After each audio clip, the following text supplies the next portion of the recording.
welcome back to the plant corner. Today we are going to repot this Ep.9, also commonly called a pothos. And you can see here he has some yellowing leaves, and he kind of came this way, but I think it was because he was overwatered.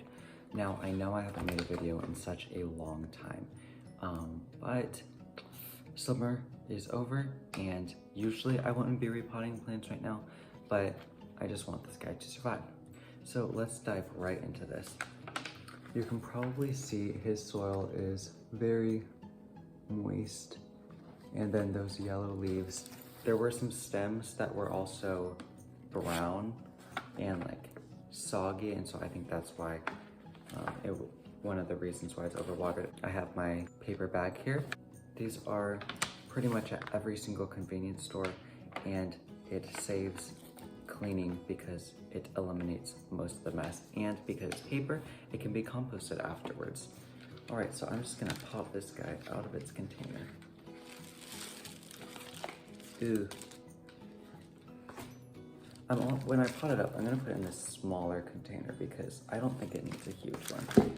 And I want it to focus more on its leaf growth more than roots. Yeah, this guy has a lot of rotted roots. I don't know if you can see that, like right here, the dark rotten roots. Okay, I'm just gonna, this soil feels like it has a lot of cocoa coir and like moisture saving soil, but that's not exactly what a pothos would need.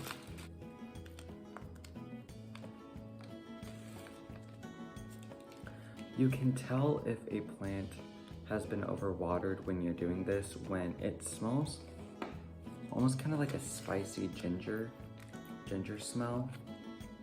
I've noticed that usually that means that my plants have been overwatered. All right, so I got one of these guys almost free of all of its soil. All right, here's the first one. Just gonna set that to the side. Here's another one. It has no leaves whatsoever, but it looks like it has some good roots. So we'll see if this guy comes back. Will be a test.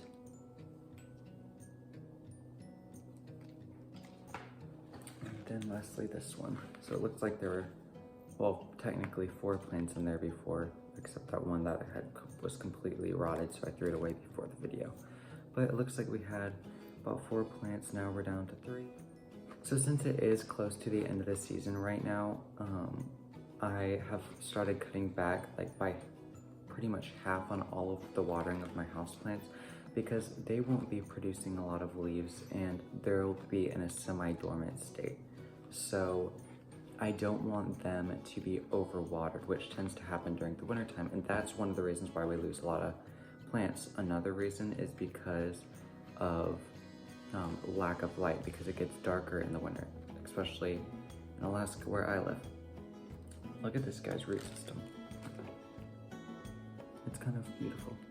Anyway, as I was saying, one thing you're going to want to keep on doing is heighten the humidity around your plants, because in places like this where it gets super cold, the air is going to be really dry, and the plants still need that humidity. They just don't need as much water on the soil. So keep that in mind this year. Hopefully my plants will have a better survival rate now that I know a lot more of this stuff. All right, so I have my 3 plants here, and I'm just going to put them in this soil. Not this soil, this is all the wet, nasty soil.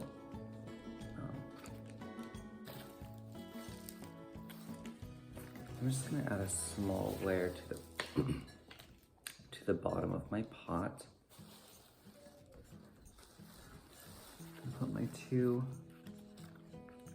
little pothos plants in. Looking pretty good like that.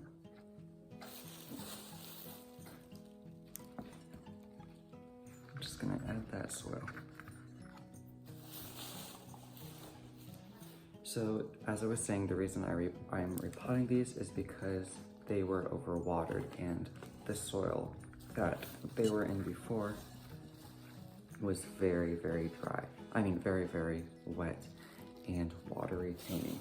Something you can try, and I've done this several times, is let your soil on like your pothos, your philodendron, completely dry out to where the leaves literally start drooping and kind of curling in, because when you water it after that, it's gonna push a whole bunch of new growth out because it'll be trying to survive from the lack of water. If you want a happy, beautiful plant, it's a thing you could try.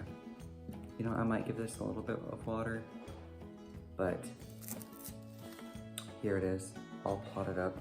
Not very beautiful, but hey, I mean, it's pretty in the pot. We'll see. Hopefully that thing will thrive and look super beautiful.